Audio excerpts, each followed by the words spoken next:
Bonjour à tout le monde, bon dimanche. Merci d'être parmi nous en cette journée mi-nuageuse, mi-lumineuse, dépendant d'où vous êtes sur le territoire.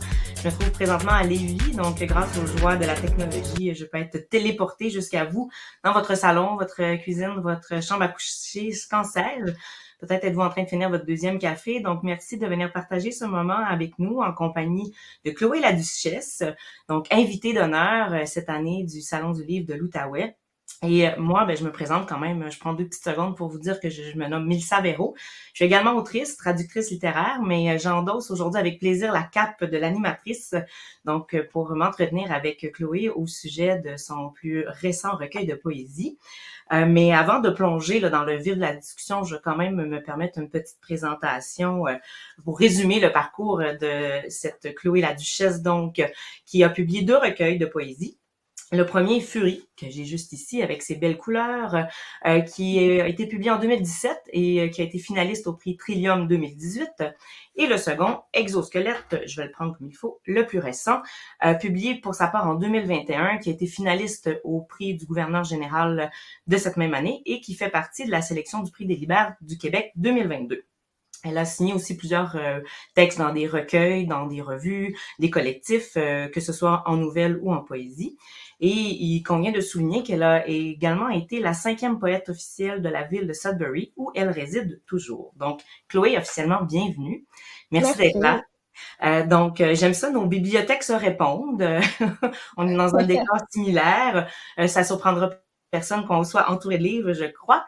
En fait, on va s'intéresser à un livre en particulier aujourd'hui, donc le tien, le plus récent, Exosquelette.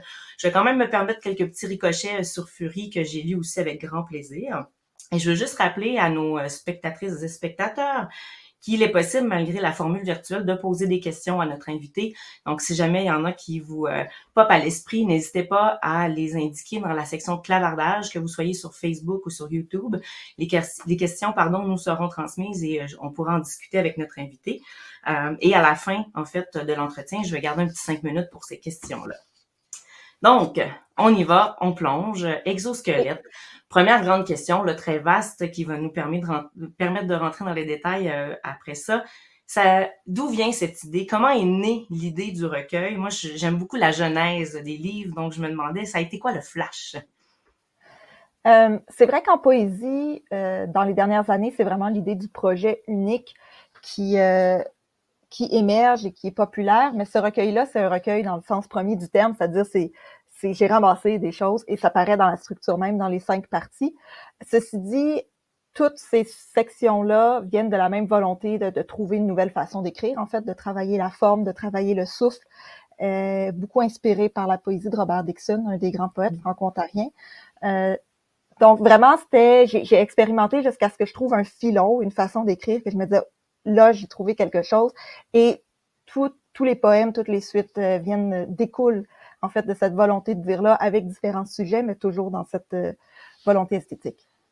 Il y a donc Robert Dixon qui a été cité d'ailleurs dans le recueil, si je me rappelle bien, c'est au début de la première partie, donc il y a une petite citation de lui, donc l'influence ici est quand même officialisée par cette citation.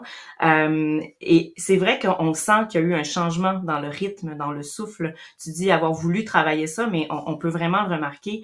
Moi, ça m'a frappé. J'ai lu les 2 recueils un après l'autre, donc j'ai vraiment vu comment ils se faisaient écho et comment ils se différenciaient aussi. Entre autres, dans la longueur des vers, la longueur des poèmes, on sent vraiment que dans Exosquelette, il y a une ampleur.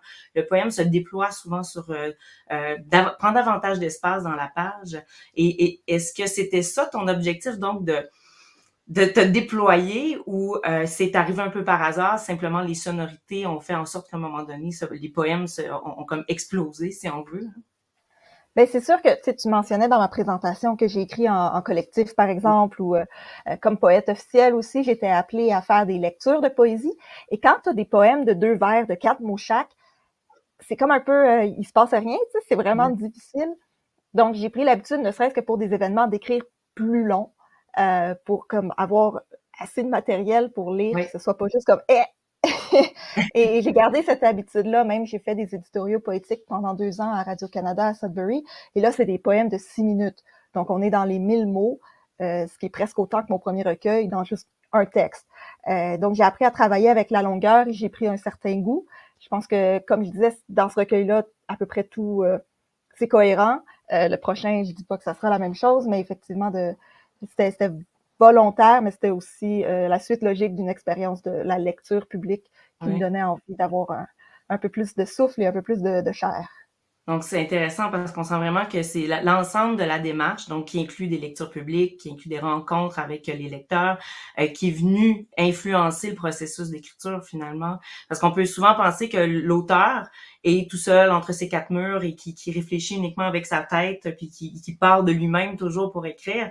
Mais là, on sent bien que non, il y a une influence du monde extérieur finalement, des contacts divers qui vont venir influencer l'écriture et la manière de le faire finalement. Ben oui. Oui, je te laisse filer. Ah, ben c'est juste, tu sais, effectivement, le livre en tant que tel, l'objet livre est forcément la carte de visite principale, Oui. mais la vie des autrices et des auteurs est beaucoup plus vaste si ils et elles en ont envie. Mais de cette rencontre-là et de ces autres opportunités qui ne sont pas en papier entre deux couvertures. Oui, effectivement, les lecteurs souvent pensent que ben le livre comme objet abouti, comme résultat final, c'est justement toujours la finalité, mais les chemins sont souvent beaucoup plus complexes là. Et par curiosité, est-ce qu'il y a des poèmes qui avaient été publiés auparavant, qui se retrouvent dans Exosquelette, par exemple, en revue, donc qui faisaient partie d'autres projets, ou ça a été vraiment pensé, oui, comme une collection, mais ça n'avait pas été publié précédemment, finalement? Non, les poèmes n'ont pas été publiés précédemment. Ceci dit, j'avais fait un zine avec certains des poèmes qui ont été retravaillés depuis. C'était dans le cadre d'un cours que j'ai fait à l'Université de Rimouski, l'Université d'été en lettres et création littéraire. Puis on avait un carnet à la fin, un carnet créatif à réaliser. Puis j'avais fait un zine, entre autres, dans lequel il y avait certains de ces poèmes-là. Donc les poèmes qui parlent plus de Rimouski, c'est à cause de ça, justement. Pour moi, c'est comme l'Est loin et l'Ouest loin. Sudbury, c'est quand même à l'Ouest. Ouais. Donc il y avait cette auto-publication-là qui prenait une forme de texture et en tout cas, on pourra revenir dans les thèmes de ce qui reste, hein, de la trace qui se superpose. Oui. Mais non, c'est tous des textes qu'on ne trouvera pas à moins de... Ouais. Mais tu parles d'usine et justement, je lisais sur toi que tu es quand même très impliqué dans l'univers d'usine. C'est une pratique que tu as depuis plusieurs années. Et comment ça influence ton écriture? Parce que il y a le milieu d'usine, ben c'est une institution en soi, mais en marge de l'institution principale, si on veut, littéraire. Donc c'est ça, c'est de l'autopublication, puis c'est souvent fait de façon plus artisanale. Et là, je le dis vraiment sans aucune condescendance. Là, il y a plein de beauté qui émerge de ça. Mais est-ce que tu dirais que ça influence ta façon d'écrire, de participer activement au milieu, à l'univers d'usine? Comme je le disais plus tôt, le milieu littéraire, c'est beaucoup plus que le livre. Et le zine, pour moi, en fait partie parce que c'est un formidable outil de rencontre, en fait. Il y a une communauté du zine qui est incroyable et qui nous permet de se connecter. Il y a des échanges de zine et j'organise aussi. J'ai fait 3 foires du zine à Sudbury. Pour moi, le zine, c'est une question. Je veux savoir comment on fait ça. Et donc, j'y réponds. Je sais pas dessiner, par exemple. Donc, j'ai fait un zine BD avec les moyens du bord, c'est-à-dire avec un iPad que j'ai emprunté puis mon doigt, puis en traçant par-dessus des choses, et j'ai fait une BD de 12 pages. Bon, là, maintenant, j'ai une meilleure idée de comment je pourrais faire une BD. Là, la prochaine question, ça va être un zine accordéon. Donc, je vais travailler, en tout cas, c'est un de mes projets, c'est le zine accordéon. Et pour moi, c'est une question, j'apprends à faire quelque chose, ça sera pas parfait, ça sera pas professionnel, mais c'est toujours dans cette joie d'apprendre et de voir comment les autres font des choses, échanger autour de ça, et ça participe de cette grande vie littéraire qui n'est pas que le livre. Une curiosité constante aussi, puis un désir d'apprendre des nouvelles choses, de se renouveler, puis pas seulement par les mots, mais avec donc une pratique quand même multidisciplinaire, là, même si le dessin, comme tu le mentionnais, n'est pas ton mode d'expression principal, mais t'essaies. Puis j'imagine que ça se répercute aussi dans les poèmes, tu sais, parce que d'avoir un contact avec l'écran ou avec la feuille, tout ça, mais autrement que par les mots, ça peut se répercuter, j'imagine, dans la conception qu'on a du langage. Oui et non. Comme là, mon prochain zine, forcément, c'est un poème qui a... Des fois, il y a des poèmes qui ont de la place nulle part. Ils sont trop courts pour être dans un livre. Ils sont trop bizarres par leur style. J'ai un zine sur le lavage, par exemple, parce que j'allais au laundromat ma première année à Sudbury. C'est pas des poèmes assez sérieux pour être dans un recueil, mais j'ai quand même envie de le partager avec des gens de mon quartier, par exemple, parce que eux aussi ont peut-être vécu des expériences au laundromat. Donc, des fois, pour moi, il y a des poèmes qui vont être lus, performés, il y a les poèmes qui vont être publiés dans un livre, il y a les poèmes de zine qui sont pas les mêmes. Mais au moment d'écrire, je me pose pas la question. C'est plutôt au moment de l'envoyer dans l'univers que je me dis, voilà. Je retiens de ta réponse l'idée du partage finalement, donc d'être en communication avec d'autres personnes, de parler au monde qui t'entoure grâce au poème, que ça soit sous la forme d'un zine ou d'un recueil. Et ça me ramène au recueil Exosquelette. J'aimerais t'entendre sur la signification du mot exosquelette parce que j'y vois un lien avec cette notion-là de partage. Donc, je sais pas, Oui, pour toi, qu'est-ce que ça signifie, ce mot?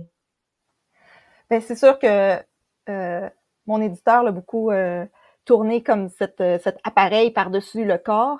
Et il n'y a pas tort en ce sens que pour moi, la poésie, c'est comme une espèce d'écran sur lequel je projette qui je suis. Donc, la poésie permet je m'exprime à travers elle, mais sans elle, je pense que c'est un peu difficile pour moi de me laisser voir. Donc, mon exosquelette, c'est ma poésie, c'est ce qui me met en contact avec le monde. Certaines personnes le voient comme une carapace, mais pour moi, c'est l'inverse complètement. En fait, c'est ça, c'est cet écran sur lequel je me projette et qui me donne ouais, c'est comme concrètement un contact avec le monde. Ouais, mais il y a cette magnifique tournure que tu as dans ton prologue où tu dis un endroit où me chercher lorsque je suis imperceptible. Je le voyais un peu comme une éthique du poète, une définition de ce qu'était pour toi un poème. Ça, c'est genre de petits bouts de phrases que j'ai surlignés puis que je sens que ça va m'habiter. Je fais référence au prologue et du côté formel, ça, je trouvais ça intéressant parce que dans tes deux recueils, il y a un prologue. Il y a un texte plus suivi qui est très poétique, mais qui est quand même plus narratif, là, donc avec des phrases, sujet, verbe, complément, point. Et je me demandais si il y avait vraiment, ça faisait partie intégrante de ta démarche, que c'était ta façon d'asseoir un projet poétique, de le présenter dans un prologue, ou si c'était un peu hasard que dans ces deux cas-là, tu as ressenti ce besoin. C'est quoi ton rapport au prologue? En fait, c'est René Saint-Éloi de Mémoire d'Encrier qui avait dit, quand j'ai soumis mon premier manuscrit, d'habitude, on fait un prologue. C'est une particularité de leur collection. Okay. Ils disent, on n'a pas souvent l'occasion d'entendre les poètes parler de leur propre démarche. Et voilà, si tu veux en faire un, je t'encourage fortement à écrire un bref texte court pour situer effectivement le texte. Donc, ça vient pas de moi, c'est la collection Mémoire d'Encrier, mais je trouve l'exercice super intéressant. Et je dois avouer que c'est probablement dans Exosquelette ce qui m'a pris le plus de temps à écrire. Parce que je savais pas comment ramasser tout ce qu'il y a dans le recueil en une intention. Je pense que j'ai fait pas pire, en tout cas. Ah, absolument, mais c'est très dense, puis on pourrait relire et relire ce passage-là, puis toujours y trouver de nouvelles choses. Ça jette un éclairage sur le reste du recueil, mais je pense que c'est un texte qui se tient en lui-même aussi, qui est quand même autonome. Dans le prologue de Furie, là je rebondis sur ce premier recueil, tu nous situes d'emblée sur la rive du lac Ramsey, puis moi ça m'a vraiment... ça a orienté ma lecture, je dirais, parce que tout le long, je me voyais aux abords de ce lac-là, que je n'ai jamais visité, mais là, j'essayais de m'imaginer.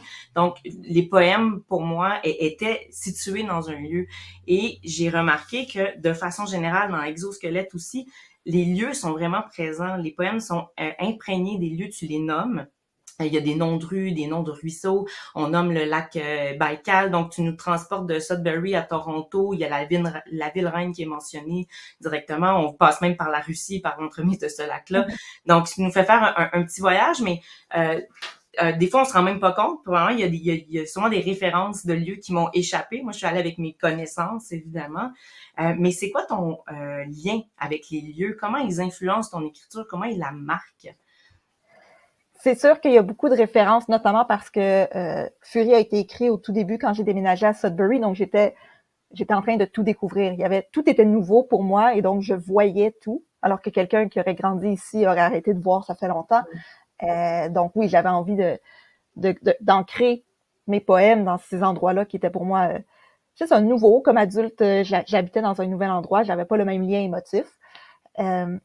Mais le lieu, pour moi, c'est aussi, et c'est très fort, je sais que tout le monde le vit jusqu'à une certaine mesure, mais pour moi, si je passe par un lieu où j'ai vécu certaines affaires, ça peut être niaiseux comme mon lacet s'est détaché, ou ça peut être comme je suis tombée en amour, tu sais, puis il y a tout entre les deux, ça laisse une trace. Elle est invisible, mais moi, à chaque fois que je parle, je vais ressentir, je vais m'en rappeler, je vais me ressentir, puis ça me hante jusqu'à un certain point. Et c'est pour ça que je trouve important de replacer ces poèmes-là, parce que à chaque fois que je marche sur la rue Bloor, puis que le soleil est à un certain angle, je pense à mon amie Catherine. On était allé marcher, c'était en fin d'après-midi, puis il y avait le soleil comme ça. Donc, c'est comme je disais, c'est la trace, hein, c'est l'accumulation de couches qui sont invisibles, mais qui se créent et qui continuent de m'accompagner quand je vis dans un lieu. Tu viens de nommer ton amie Catherine, que je salue, peut-être elle parmi nous. En fait, j'ai cru remarquer que dans Exosquelette, l'amitié est très importante, parce qu'il y a des mentions directes là, au mot ami, amitié, tout ça, mais on sent qu'il y a une espèce de solidarité entre des personnes qui est là, sous-jacente dans plusieurs poèmes. Puis je me demandais, parce que tu évoques ce qui te tient debout, là, je ne sais plus quelle est ta formule, puis on comprend que l'écriture est une de ces choses qui te tient debout, mais j'avais vraiment le sentiment en fermant ce recueil-là que l'amitié en était une autre, puis qu'il y avait comme un hommage à l'amitié dans plusieurs poèmes où on sent qu'il y a eu des moments de fulgurance entre personnes, puis que ces poèmes-là devenaient comme un souvenir, une trace laissée de ces moments-là. Donc, est-ce que, comment je dirais, est-ce que j'ai bien perçu les choses ou je me suis inventé des histoires? Ah, absolument pas. Je suis obsédée avec le concept de l'amitié. Je sais que toute notre société est basée autour du couple et de la famille, mais pour moi, l'amitié, ça compte vraiment beaucoup. Et en même temps, c'est difficile parce que je suis loin de mes amis de Montréal. C'est dur à l'âge adulte de se faire de nouveaux amis dans un nouveau lieu. Même récemment, cet automne, je participais à un podcast qui s'appelle Le Mot Bruit, où on est un auteur ou une autrice et matché, pardon, mon français, est matché avec un ou une musicienne. Et mon thème, j'ai dit tout de suite au musicien Xavier Charles, j'ai dit, moi, je veux faire quelque chose sur l'amitié. Il était comme, OK, fine, on va faire quelque chose sur l'amitié. C'est une question que je continue de creuser parce que je veux être une bonne amie, je sais, puis je me demande qu'est-ce que ça veut dire être une bonne amie? C'est quoi? Il n'y a pas un modèle d'être un bon ami. Il faut s'adapter à l'autre. Il faut toujours être dans l'écoute et dans une forme de négociation douce. Et oui, mes amis sont extrêmement importants et je sais que c'est d'autant plus fragile qu'on a tendance à jeter les amitiés dès que ça va pas, alors que c'est une relation extrêmement importante. Oui, et difficile, qui nécessite de la communication, des compromis parfois. Puis je trouve ça vraiment intéressant parce que c'est vrai que souvent le grand thème, que ce soit en poésie ou dans les autres genres littéraires, c'est l'amour avec un grand A. C'est le classique. Donc c'est un thème qui est peut-être moins exploré, mais qui est pas moins fort. Ça c'est clair. Un autre thème pas si commun en littérature, quoique ceux qui ont lu Baricot, ils sont habitués, c'est la boxe, qui est présente dans Exosquelette. Justement, il me semble que tu cites Baricot avant le passage où la boxe est un petit peu plus présente. Et on lit, entre autres, dans tes biographies sur Internet, là, qu'on veut glaner des informations sur ton sujet, que la boxe semble être une de tes passions. Puis je me demandais comment est-ce que ça influençait ton écriture? Parce que oui, ça permet de déployer tout un champ lexical. Il y a des mots rattachés à cette discipline-là qui reviennent dans les poèmes, mais j'imagine que c'est beaucoup plus que ça aussi. C'est pas juste des mots, c'est peut-être une façon de penser, une dynamique, mais en tout cas, c'est très présent dans Exosquelette. En fait, j'ai deux réponses à cette question. La première, c'est la boxe en tant que telle. Moi, j'ai étudié la musique classique. Et donc, pour moi, me casser les mains, me casser des doigts, c'était comme non. Tu sais, je faisais pas de sport. D'abord, j'haïssais ça, puis j'étais pas bonne. Puis j'aime pas ça être pas bonne. Mais il y avait aussi cette peur de faire mal à mon corps. Et comme ça m'aurait empêché de faire de la musique. Et donc, j'ai lâché ça au début de la vingtaine. Et en arrivant à Sudbury, je me suis dit, j'ai déjà rencontré quelqu'un qui faisait de la boxe puis qui aimait ça. Je vais essayer. Je suis passée devant un gym un jour, boxe, women's class, les mardis, jeudis. C'est bon, je m'inscris. Et là, j'ai découvert que mon corps était fort, que mon corps était puissant, que mon corps pouvait apprendre, il pouvait se déplacer, il pouvait faire des mouvements. C'était incroyable, cette espèce de liberté que j'avais de me rendre compte que mon corps faisait des choses et pouvait faire des choses, quelque chose qui n'était jamais permis auparavant. Donc, pour moi, ce coup de foudre-là, c'était un peu, c'est une nouvelle façon d'apprendre à me connaître. Moi, qui est quelqu'un de près dans ma tête, tout d'un coup, j'étais dans mon corps. Et donc, ça, c'est la première moitié de la réponse. Et la deuxième, la section L'Enfant Dynamite, en fait, qui est une réponse à un film, un biopic, moi, j'appelle ça comme publicitaire, mettons, sur Mike Tyson. Je pense que le film s'appelle juste Tyson, où il raconte sa vie, il revient sur ses grands faits d'armes et il passe très, très vite sur les choses dont il veut pas parler. Et il commence comme ah, tu sais, moi, je suis né pauvre, donc tu sais, c'est pas de ma faute les choses qui me sont arrivées, qui est un trope en fait en littérature Ouais. picaresque. Quand c'est un des premiers romans picaresques, le Lazarillo del Tormes, et qui dit ah moi monsieur, c'est pas de ma faute, tu sais, je suis né dans le Tormes, qui est un fleuve en Espagne, puis là, il va raconter toutes les choses qui sont passées, mais c'est jamais de sa faute. Et j'ai retrouvé ces mêmes figures de style chez Mike Tyson, qui nous disait en fait c'est pas de ma faute, même si je suis quelqu'un de violent, même si j'ai fait de la prison pour viol. Et ça m'a fait beaucoup réfléchir à qui on donne la parole, qui on laisse parler comme ça et qui a le droit à sa vérité, parce que on a juste son côté de l'histoire et encore là, on a juste ce dont il désire parler. Donc cette suite-là, l'enfant dynamite, et sur le boxeur comme tel, qui était un excellent boxeur, on s'entend, mais aussi sur cette prise de parole et cette prise de pouvoir par la parole. C'est franchement intéressant. J'adore les portes que ça ouvre et je suis vraiment curieuse parce que tu dis j'ai voulu répondre à un film, donc par mes poèmes. Et là, ça me donne envie de t'entendre sur ta relation aux autres arts. Parce que là, tu as nommé la musique aussi dans la première partie de ta réponse parce que tu as un bagage musical, tu as étudié la musique classique. Là, tu évoques le cinéma. Donc, comment tu places ta pratique artistique en écho aux autres arts? Ça semble quand même avoir une certaine importance. Là. Oui, ben, je pense que je suis pas particulièrement visuelle, mais j'ai commencé à faire un peu de photographie, par exemple, en amatrice, on s'entend, et ça me permet de voir autre chose. T'sais. Tout d'un coup, je regarde et je cherche autre chose dans ce que je regarde autour de moi. C'est un peu comme le cinéma aussi, il y a des ambiances, il y a une certaine qualité de la lumière. Moi, je suis fascinée par la façon dont, quand on filme, on peut capter certaines lumières, certaines couleurs. Je saurais pas faire ça, j'essaye de le faire en poésie, mais ça m'inspire en fait pour essayer plus fort.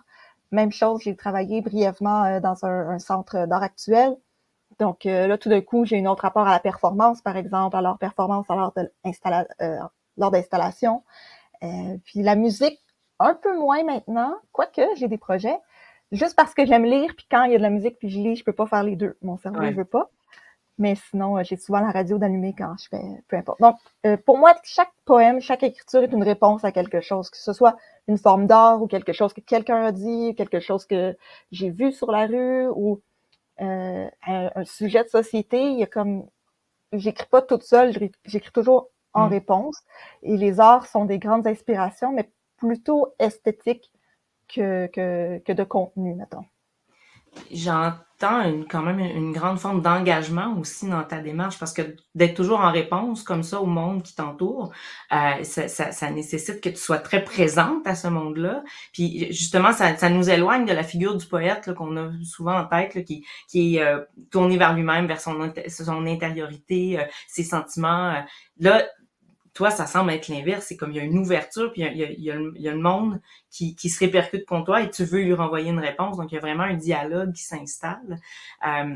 Donc, je trouve que ça ouvre peut-être des portes, ça décloisonne la définition qu'on peut avoir du poète. Mais est-ce que cet engagement-là, c'est important pour toi? Ça rentre dans ta définition de ta figure de poétesse?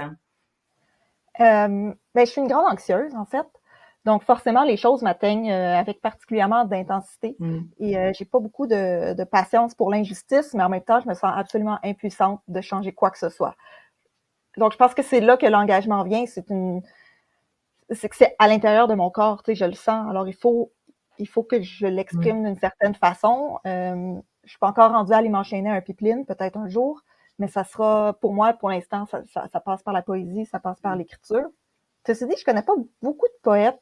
Il y en a qui sont reclus forcément, mais il me semble que la plupart des poètes autour de moi sont des grands observateurs, des grandes observatrices. T'sais. Sans nécessairement être dans l'action, il y a toujours ce regard sur le monde et ensuite qui ramène chez eux qu'ils couchent ou qu'elles couchent sur papier. Je pense que cette figure-là que j'évoquais, on la traîne depuis quelques centaines d'années. En fait, c'est la figure romantique là, du poète éploré. Puis malheureusement, c'est encore un peu celle qu'on enseigne dans les écoles secondaires, entre autres. Tout ça, là, ça fait encore beaucoup partie du cursus. Alors que c'est vrai qu'en poésie actuelle, on est complètement ailleurs. Parce qu'avec l'éclatement de la forme est arrivé aussi un éclatement de la figure du poète qui est multiforme, qui peut être vraiment adopter plusieurs visages. Il nous reste peu de temps, il nous reste 5 minutes, donc je veux juste rappeler au public que si vous avez des questions, n'hésitez pas à les poser. Il y aura aussi possibilité de le faire lors d'un entretien privilégié avec Chloé, parce que puisqu'elle est une invitée d'honneur du salon, on vous offre la chance d'avoir un tête-à-tête avec elle sur Zoom. Donc, il y a le lien qui va suivre dans quelques instants dans le clavardage pour ceux et celles qui auraient envie là, de poser leurs questions de vive voix à Chloé, mais il est encore temps de le faire là, par l'entremise du clavardage pour que je puisse lui transmettre votre question. Je reviendrai donc à peut-être des thèmes de prédilection. J'ai senti que l'eau était aussi très présente. Dans les deux, c'était peut-être plus marqué dans Furie, mais dans Exosquelette, quand même, il y a l'eau, les ruisseaux qui s'écoulent, même les rues s'écoulent comme des ruisseaux à certains moments dans les poèmes. Puis je sentais vraiment un attachement très fort qui semblait venir de loin, là, comme une source littéralement d'inspiration pour toi. Est-ce que c'est rattaché à quelque chose de ton histoire personnelle ou c'est plus une espèce d'appel vers le large, vers la grandeur, la liberté? C'est un rêve que j'ai de vivre sur le bord de la mer, mais en fait, le cours d'eau, j'ai grandi proche de la rivière des Outaouais, puis à la hauteur de laquelle c'était pas mal brun et tu voudrais pas mettre tes pieds là-dedans. Non, j'ai une fascination pour l'eau. Depuis que je suis à Sudbury, je nage vraiment beaucoup plus, mais j'ai aussi extrêmement peur des choses qui touchent mes pieds. Donc, c'est une espèce d'amour-haine. Mais il me semble que peu importe aussi, tu sais, si je vais marcher dans la forêt ou si je vais dans la nature, je suis tout le temps comme contente quand je vois un plan d'eau. Pour moi, c'est la finalité du paysage, c'est le plan d'eau. Je sais pas comment l'expliquer, c'est pas logique.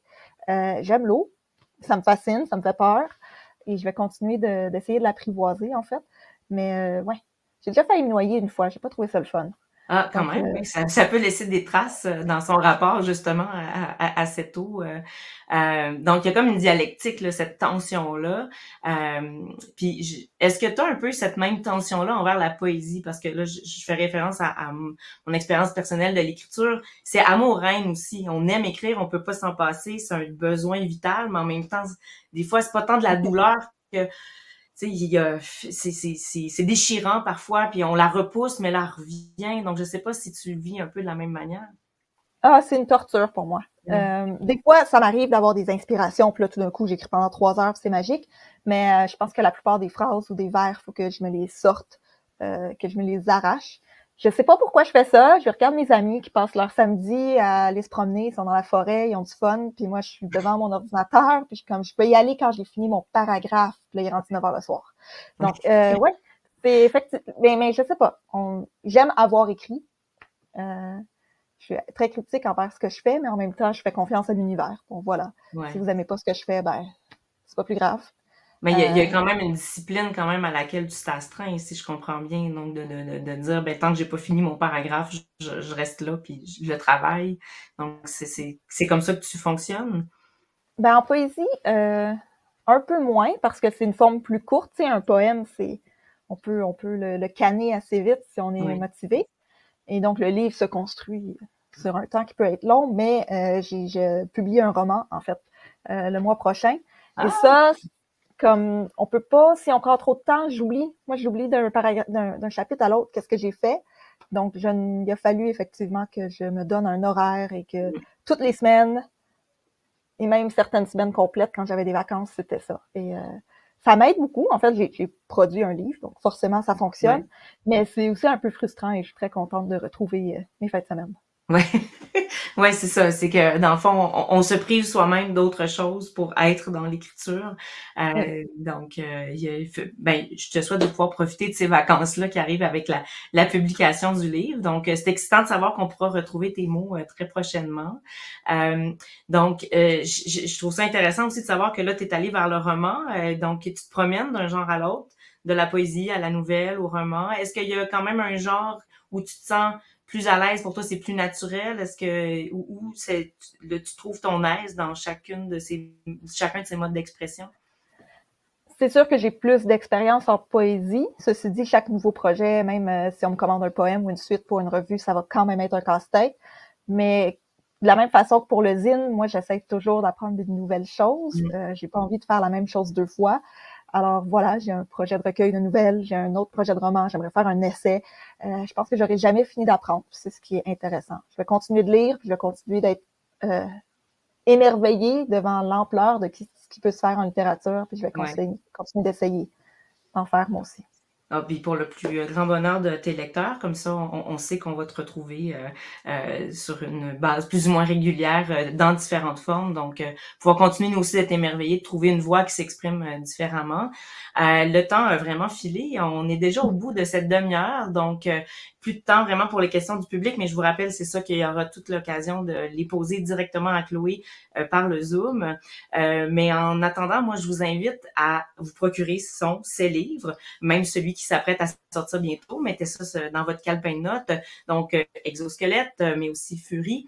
Vous pouvez aller bouquiner évidemment chez votre libraire de quartier, mais passer aussi par le site donc du Salon du livre de l'Outaouais. Dans la section Mon Carnet, il y a moyen de bouquiner, se procurer les livres qui vous intéressent. Et j'en profite également pour vous lancer une petite invitation. À 12h30, il va y avoir une autre activité en ligne qui s'intitule Poésie en rafale numéro 2, à laquelle vont participer Fiorella Boucher, Maude Pilon, Mathieu Dubé, Catherine Voyer-Léger. Ça sera animé par Éric Charlebois. Donc, vous pouvez vous connecter pour ça aussi. Donc, encore une fois, aujourd'hui, il y a plein d'activités dans le cadre de ce Salon du livre un petit peu atypique, mais merci d'être au rendez-vous et de participer à chacun de ces événements. Donc, merci encore, Chloé. Merci au Salon du livre pour l'accueil et à bientôt tout le monde. Merci, Mélissa. Au revoir. Au revoir.